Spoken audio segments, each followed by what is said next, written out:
Are you working on your author career but struggling to get that first book published? Does the goal of being an author seem too lofty? Or thoughts of having multiple books and making a full-time living are as fantastical as living in Cinderella's castle? Welcome to Discovered Wordsmiths, a podcast where aspiring authors can be heard. Join Stephen Schneider as he finds and talks to authors you may not know, but authors that have gotten their foot on the author career path. Hear what they've done to get there and where they want to go now. Settle back. It's time for a bit of inspiration and advice. Come listen to today's Discovered Wordsmith. Hi, Mike. How you doing? I am so apologetic. I took one kid out driving and then stopped and picked up another kid from work. Came home and my phone had been dead, and I saw the pop-up like, oh my God, I made Mike wait. I'm so... That's all right. Hey, I don't mind at all. Oh, well, how are you doing? I'm doing okay. It's a little hot here, so I have the air conditioning on. I don't know if it's interfering with the recording at all. I don't know if you can hear it. No, actually, I can't. That's pretty good. Great. Yeah, you're over in PA, right? Yes, I am. Okay, Yep. so I'm just a little ways from you. It was pretty hot today. It was nice. Yeah, it's getting to the sticky and humid time of year, which unfortunately it wasn't like only I guess it was 3 weeks ago now we had snow, and it just got really cold one night, and it snowed for like a day, and then it went back to being in the 60s. It's just that weird time of year in the geography we live in. Right? Yeah, I totally agree. It's people don't get when you say, oh, just wait an hour, it'll change. Yep. Well, I remember especially when I went to I was out of school at Pitt, and like the weather out there really did change in the span of hours. I mean, you'd have I'd wake up in the morning and it would be a nice warm day out. By lunch, it would be snowing, then it would be raining, and then I don't know if it's just like the elevation there or the way the mountains were, but it was really weird. Yeah, I lived in San Diego. If you ever want the easiest job in the world, it's a weatherman in San Diego because the weather is mild or it's mild with a slight chance of rain. Right. So, all right. Well, I appreciate this. It's good to talk to you. I mean, you probably wouldn't even recognize my face. It's been like 3 years since I actually Yeah, it's saw been a you. while. Yeah. But so, uh, let's just get started. Feel free if you have anything you want to jump in and say. Just tell Sure. us a little bit about who you are, where you're from, a bit about your background outside of the writing, what you've done in your life. Of course. I'm Mike Dibaggio. I'm the author of so far 6 published short story anthologies and novels, all set in my. I collaborate with my wife. She does the illustrations and also some of the writing in our original Ascension Epoch universe, which is a universe of heroic adventure fiction, superheroes and non-superheroes built on great classics from the public domain. But in my daytime job, what actually pays the bills, what allows my wife to stay at home and help her raise our son is I'm a software engineer. So just to get that out there at front, if you're looking to take advice from someone who makes so much on their books that they don't have another job, I am not the guy.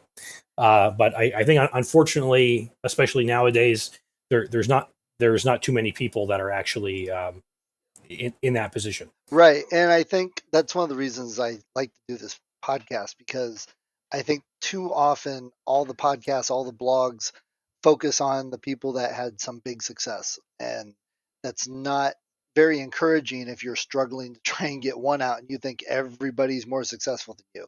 So, and I also do software development. So we've got that in common. Okay. So besides writing, what do you like to do? You have a son. I don't think. How old is Yes, he? he's 3. Okay. I actually we did, he was not. I think he was not even conceived the first time we met. Yeah, I don't think so. Yeah, he's in the. I guess he's legally 3 now. He's technically still 2 though. He was born 3 months early, so he's still in the terrible 2s, and he has not quite. I'll give him the benefit of the doubt until August Once August comes around, his behavior had better improve. But right now, yeah, he's a young kid, and he he's already pretty creative. He follows along with his mom. He does watercolor and marker, and he takes markers and crayons to our walls, Ah, and there's no stopping him. well, well, if it's any consolation, we've got a couple rooms we've been working on redoing, and we take crayon and marker and stuff to the walls just for fun. So Oh, you don't nice. grow out of it. Yeah. All right. So you mentioned your books, the Ascension Epoch, and I know you have a couple others. Tell us a little bit why you wanted to start writing those, and um, when you did start writing, why you finally started to write. Okay. Well, I started writing in general pretty young. I mean, I think I wrote my first. I actually sat down and wrote on loose leaf paper a fully original story. I think when I was in like fourth grade, and I'll say something outside the context of a classroom exercise, and I think it was like some sort of post-apocalyptic military sci-fi thing. I'm sure it wasn't very good, but I still am into that stuff. But I was particularly into that back then. I think I had just seen Terminator 2, so that was on my mind. Um, but through the years, I would write my own fan fiction, Star Trek Next Generation type stuff, and then XCOM, the video games. Um, and then from there, over time, I got into role playing games, and the role playing games, especially the play by email games that I was involved in, were really the genesis of the Ascension Epoch. Um, After many years of being involved in sometimes the rule based, sometimes free form play by email games, uh, I created a role playing game called Less Than Gods, and it was a superhero alternate history role playing game that combined like Marvel, DC, Valiant, Image, like all the major comic titles, but also stuff like GI Joe, Godzilla, Dark Shadows, things like that. So it was very whatever I liked, I jammed into it, and um, I'm the sort of person who really loves fantasy, but is very insistent on things making sense. So while I don't need things to be realistic, I need them to be internally consistent.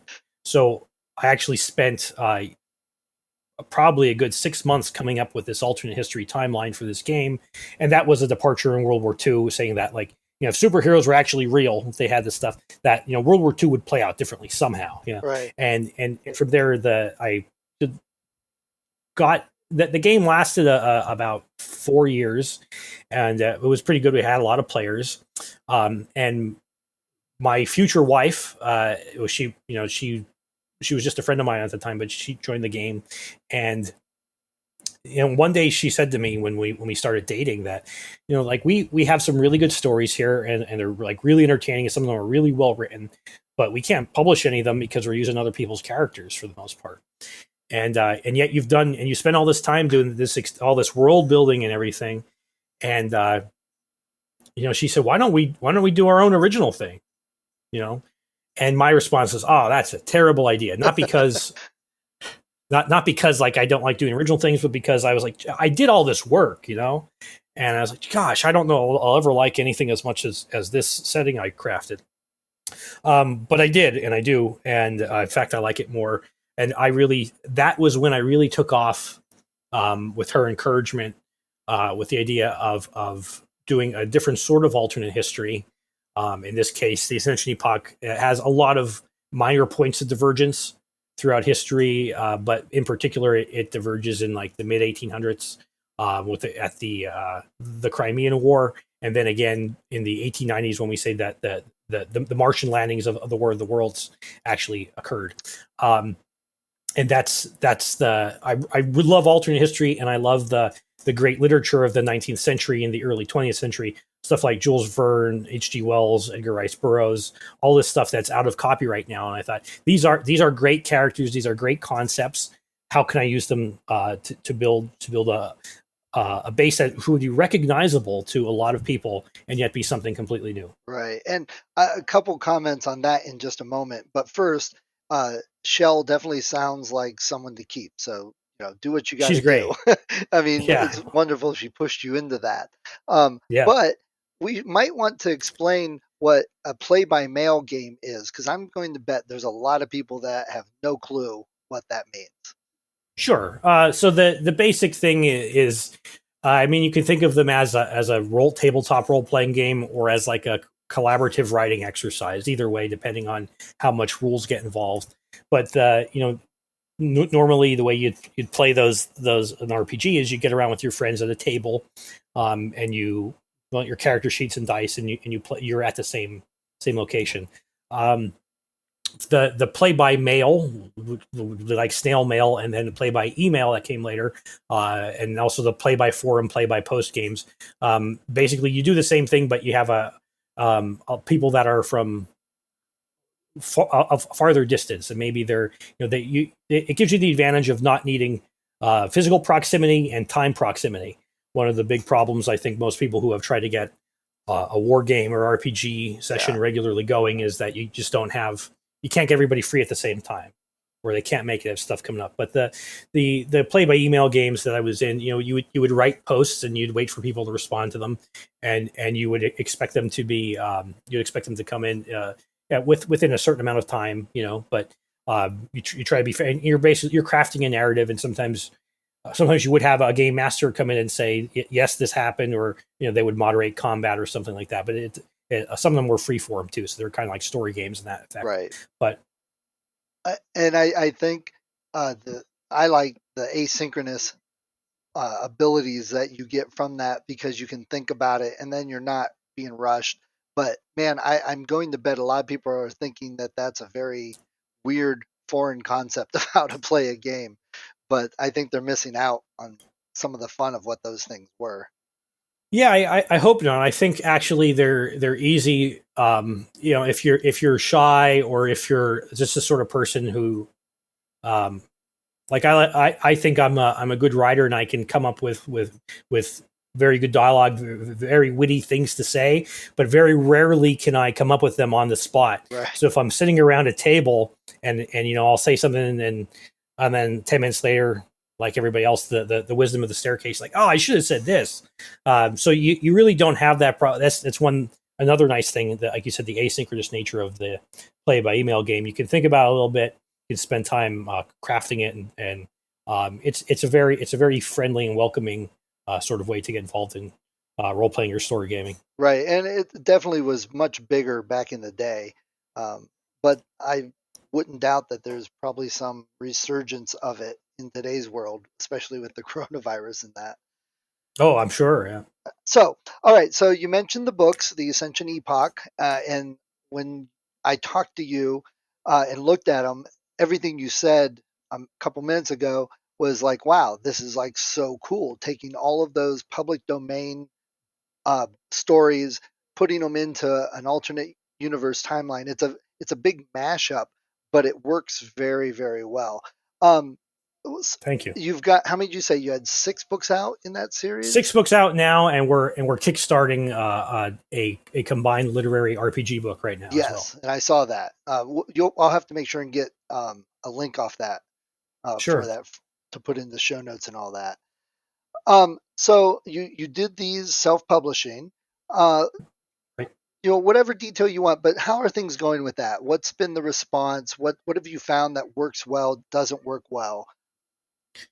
Um, well, the self publishing itself, I think the any more I'm unless you're a really huge name, you're a Dean Koontz, a Stephen King, you're these people that who write, who when every time they write, like J.K. Rowling, her book's going to be a big seller just because of her name, right? Um, Unless you're someone like that, I don't really think it pays to be attached to the large publishers anymore, or even the small ones in many cases, because one thing you give up is your rights. You lose a lot of the control of if you have it out with your publisher, or they're not actually, your book's no longer in print, you may have to fight with them for years, and then they have a certain amount of time put it back in print, and then you can get the copyright back. But you go through, and some places will put out a small print run right before they're about to lose the rights, and then you're stuck again. You deal with editors and so forth who um, will take your story, and from their perspective, it's a very reasonable thing to do because that they're saying they think they know what sells, they think they know what the market wants. I would disagree with that in many cases, considering some of the stuff that the big publishing houses put out nowadays. But so you lose that control. The only thing you don't get is this is the marketing, the promotion that the publishers do. But in fact, I think that this almost never happens anymore. Promotions and the marketing aspect of it is something that even if you're attached to a publisher nowadays, if you're not like if you don't have a take off like a rocket, they expect you to do it yourself, and so you're really trading. You're trading all your control and your rights away for what? Well, just so you don't have to format books for KDP.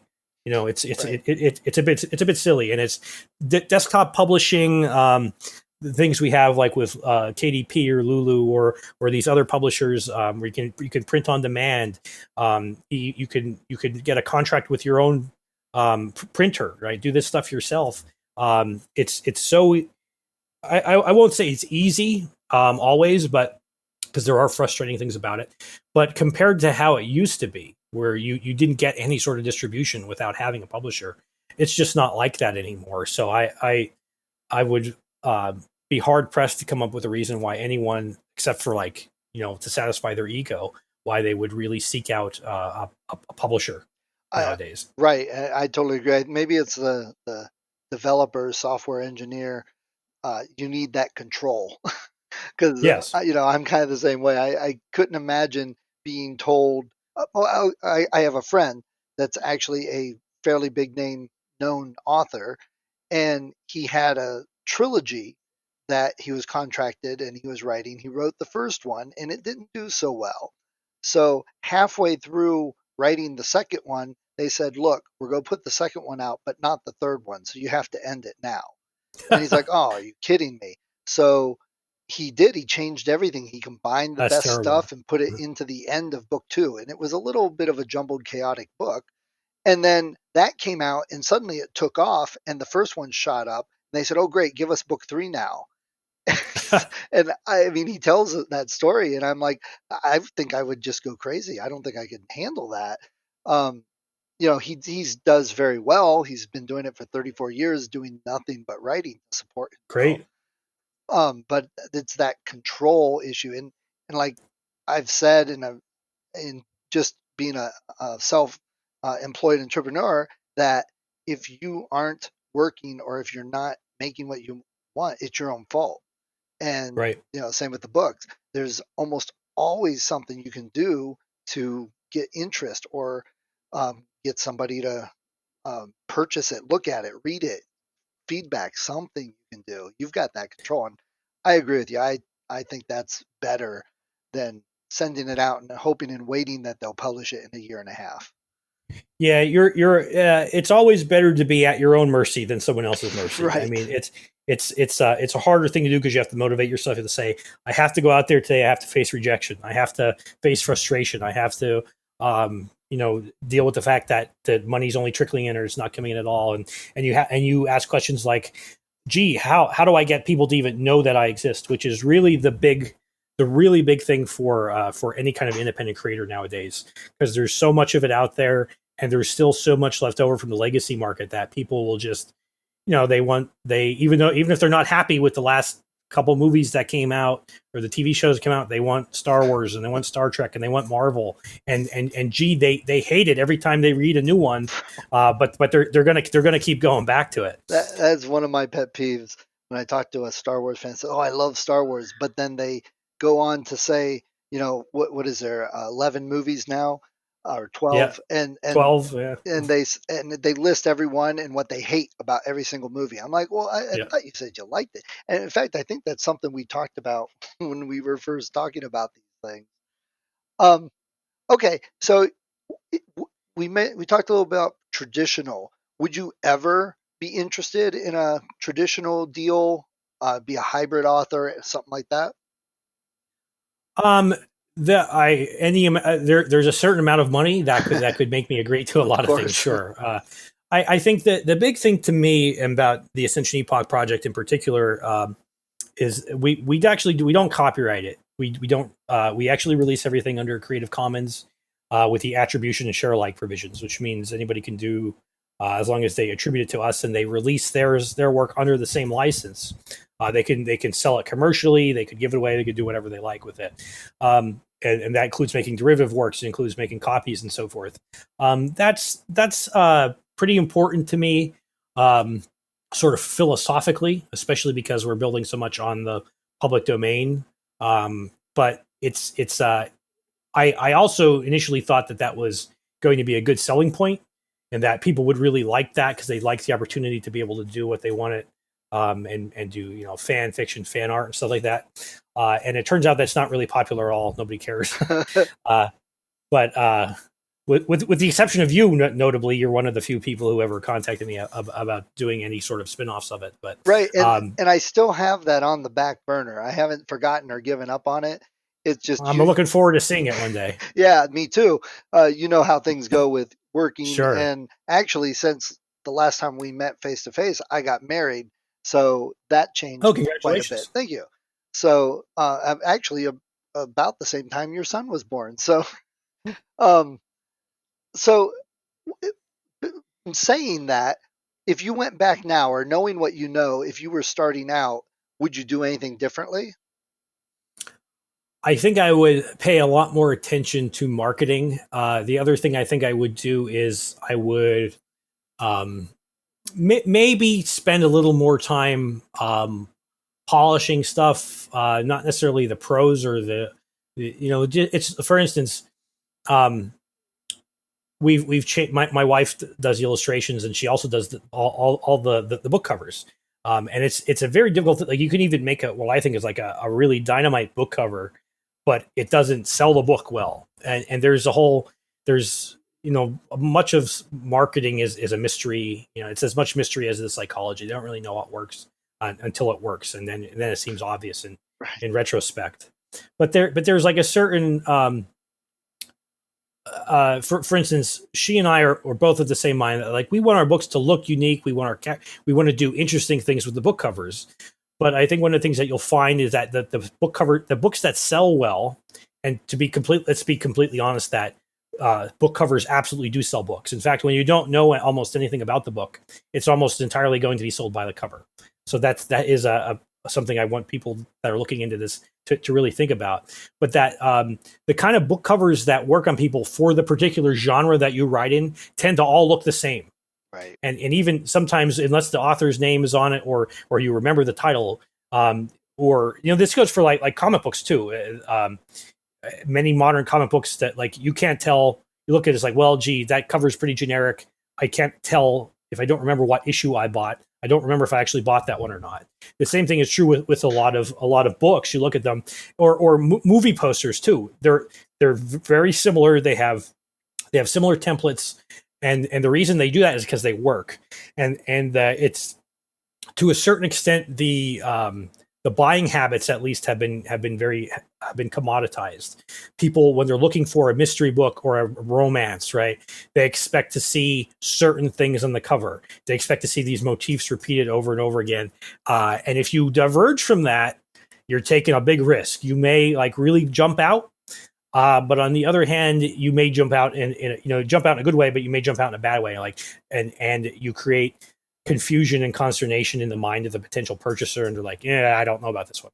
Eh, I you know I'm glad you said that, because you probably listen to various podcasts like I do, and probably some courses, whatever, and mhm. they pretty much all come back and say those types of things. But a lot of times I think people hear it and say, well, I'm going to do it better, I can do it different.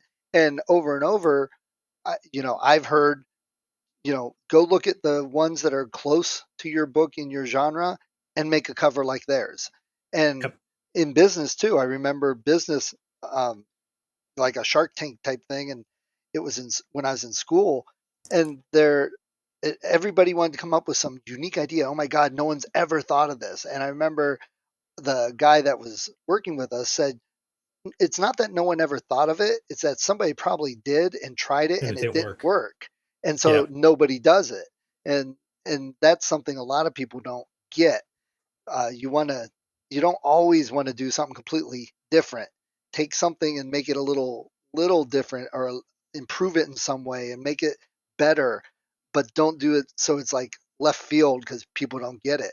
It takes a long time for change. So I'm Yeah, glad you yeah, said that. I agree, and I think it's a hard learned lesson, especially because most creatives, they want to do their own thing and they want to show that they're different than, it's the crux of what I just said before, that there's so much of it out there now that you have to stand out.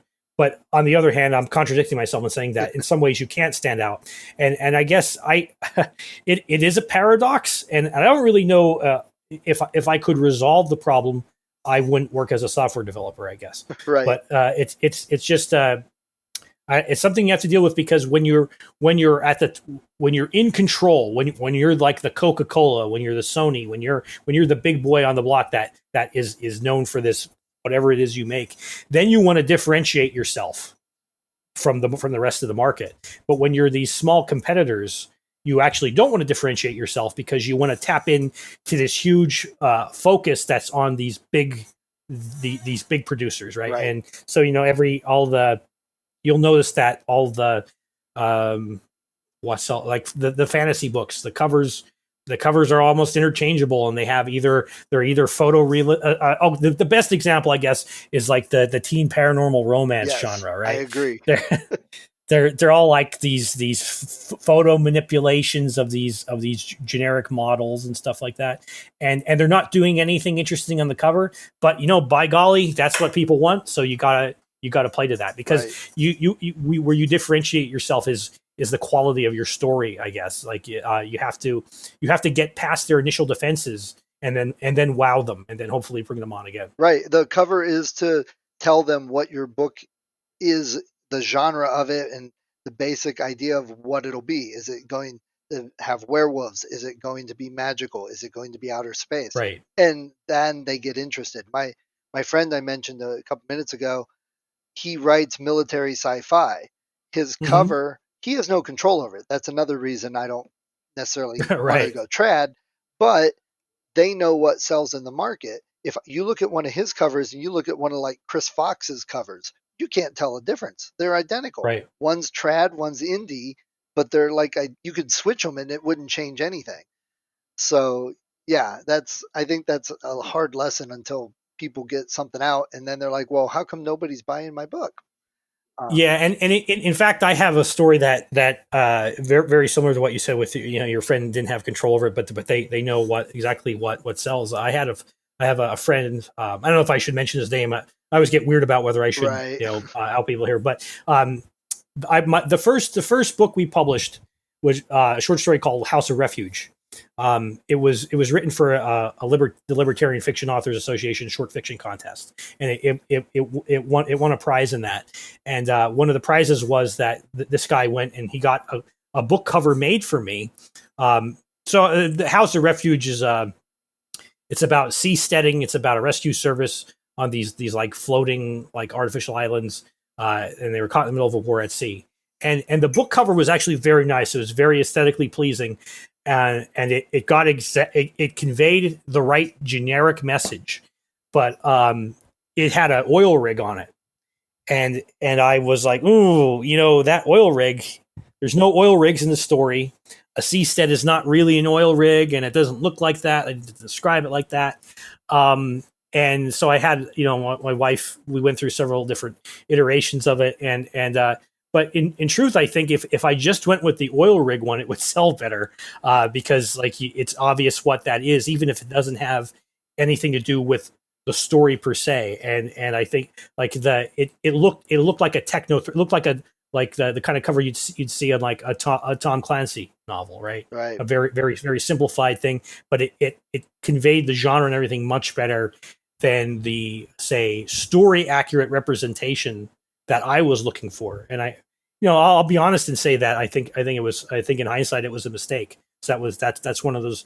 The book cover stuff is definitely one of the things that I would go back and change. Yeah. And I've heard that several times before, that authors tend to want to tell the whole story on the cover, and they Yes. a million things and this and this and that and this, and that's not what people are looking for. Again, if you overdo it, people ignore it. If you try and do it too Yes. different, people ignore it. So I guess we'll put that out as the lesson. If people have heard that before, other podcasts are on blogs or Facebook groups, and they listen to this, they're hearing the same thing. So it must be true, right? If you've heard Yeah. it on the internet, Take it seriously. right? It's a bit of hard won wisdom I have. Yeah. It's tough, especially to convince my wife to accept that. I mean, she does, but as an artist and everything, but Right. it is Yeah. what it Yeah. is. Okay. So real quick on this, what type of software do you use to write, or is there any services you use that you found really useful? Uh, I use everything. I will write. Sometimes I feel like, especially as I work on the computer, for 8 hours a day, there's times when I just can't stare at the computer anymore. So I I will understand that. yeah, I think anybody who works in an office environment knows that. But anyway, I will get like a spiral bound notebook, or a moleskin, or whatever, and I'll just start writing there.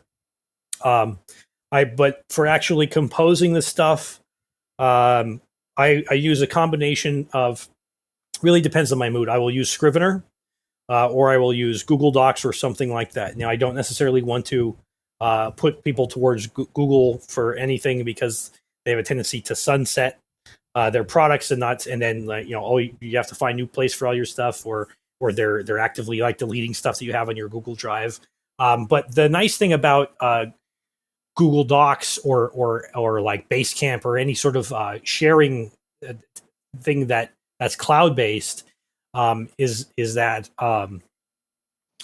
you can work on it on one computer, and then if you're downstairs, as often happens with me, I may write on something in my office upstairs, but then I'll be downstairs working, with my son, or even outside or something. I want to get some fresh air, but I have a thought occurs to me. I can pull out the laptop and then just directly connect to that same thing, and better yet, I can share it with other people, besides just my wife. Like, I can share with, we have beta readers and sounding board people that we just bounce ideas off, and they can read and comment on them.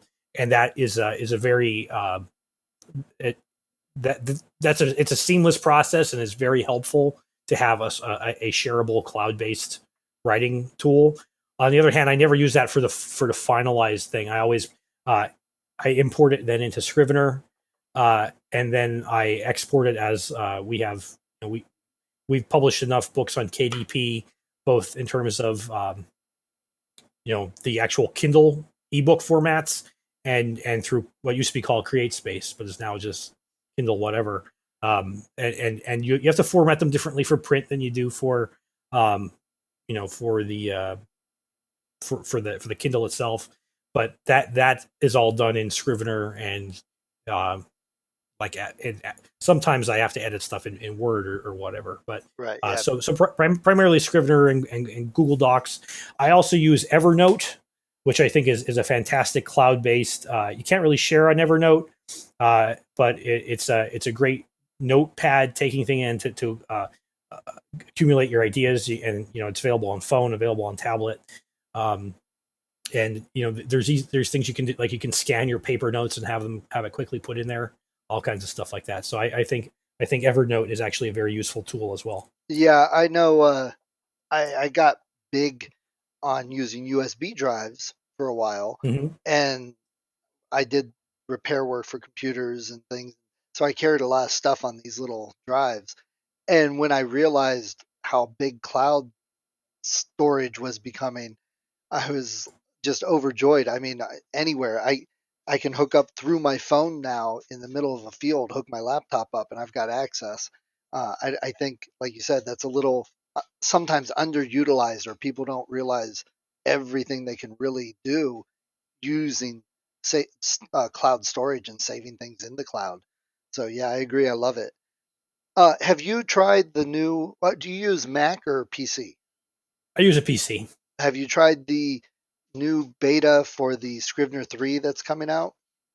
No, I haven't. I'm the sort of person that I'm not an early adopter. It's So smart. You're a software engineer. That makes sense. yes, I've written enough new software to know that it's usually a bad idea.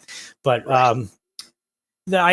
I trust Scrivener, and it's one of those pieces of software I'm actually willing to pay for and support. So, but no, I haven't really gotten it. I haven't been following it really because um, I, sometimes I'll see these new features and like, well, that seems really interesting. That seems very cool, and then I download it and I never ever use it. So Right. Wow, that's only $15. Okay, I'll take that. Yeah. exactly. Yeah. Well, I actually downloaded the beta for Scrivener, but I installed them side by side, so I kept using the original. And Yep. lately, they've got like release candidate 5 or something out.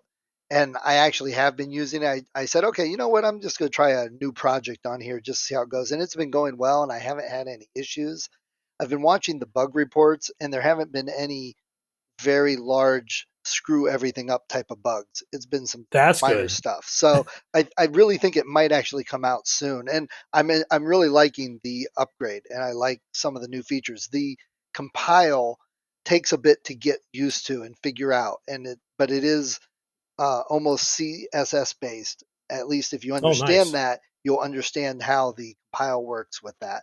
So it takes some getting used to, but I've been using it and haven't been having any problems. So I'd be interested if we talk again sometime if you've upgraded and thoughts on it. Yeah, I'm actually looking at it right now since you mentioned it, and it looks very nice. I think I'll have to download it and give it a try. Yeah, you can install it side by side. Just make sure and change the install path. Okay, cool. So anyway, okay. So where all can we get your book, and what plans do you have for your next book? Sure. Well, we our books are available on Amazon.com. They're available on BarnesandNoble.com. They're available in both ebook format and as print books that you can order and they'll like a regular book.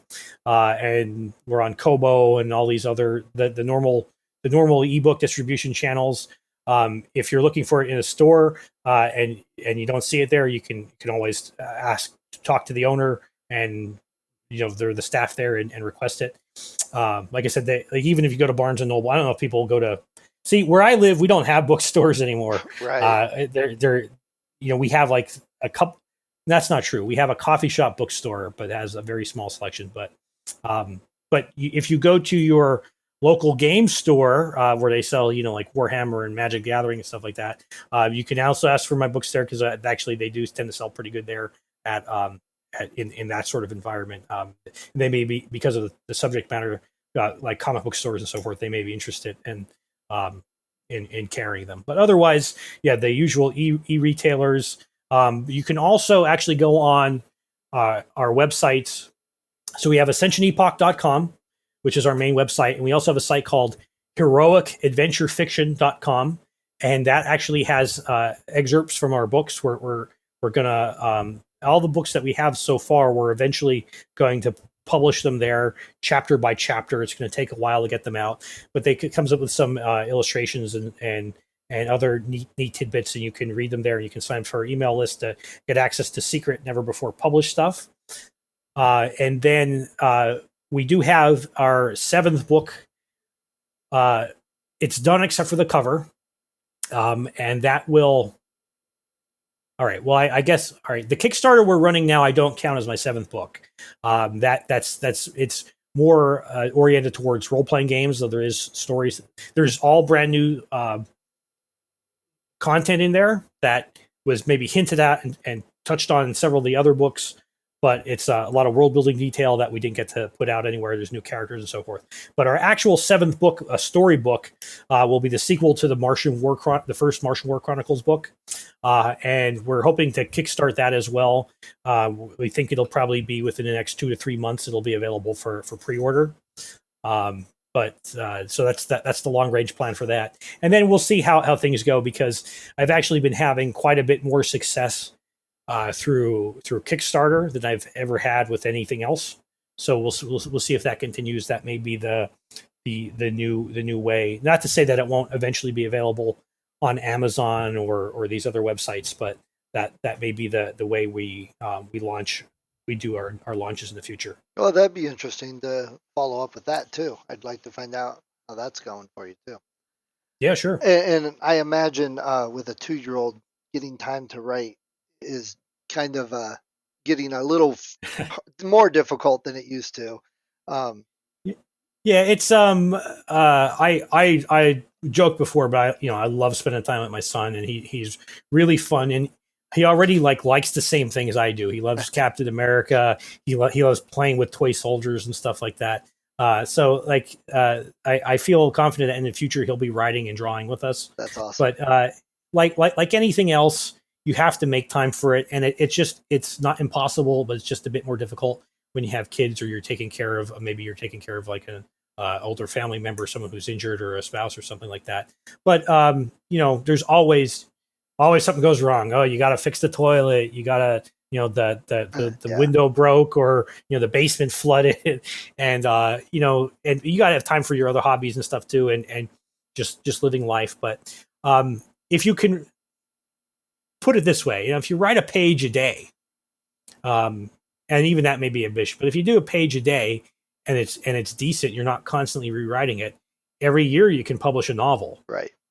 So and just like the book cover advice that people sometimes don't listen to and follow, I'll give you the advice you've probably heard a million times. Take advantage of your kids and enjoy the time, because man, my kids were 3 yesterday, and my youngest is graduating next week. So it goes fast. it's amazingly, and it gets a little sad. So don't miss out on that. Definitely. Absolutely. All right. Well, before we go, Mike, any other tips or advice or anything you'd like to say to other authors that are struggling or thinking they'll never make it?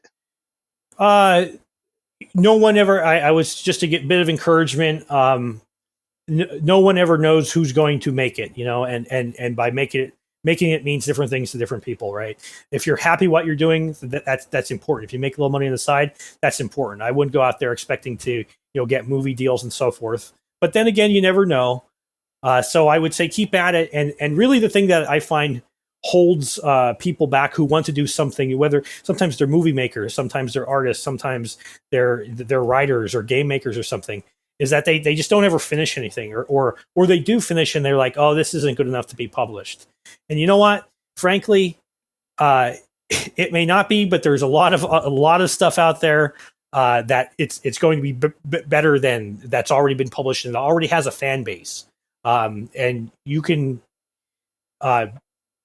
put it out there and see if people like it, because you really don't know what's going to catch on, and if you like it, that's good enough. That's excellent. I love that. All right. Well, Mike, I appreciate the time. I'll let you know when this is up and live, and I'll probably shoot you an email to make sure I got all the links and stuff right. And hopefully, Great. Maybe in 6 months to a year, I'll hit you up again and we'll follow up and see how things have been going since then. See how the threes I look forward are to going. it. Great. Yes. All right, Mike. Mike. Thank you very much for having me on. I appreciate it. Thanks. I appreciate you taking the time. I'll talk to you later, sir. Bye. Thank you for listening to Discovered Wordsmiths. Come back next week and listen to another author discuss the road they've traveled, and maybe, sometime in the near future, it might be you.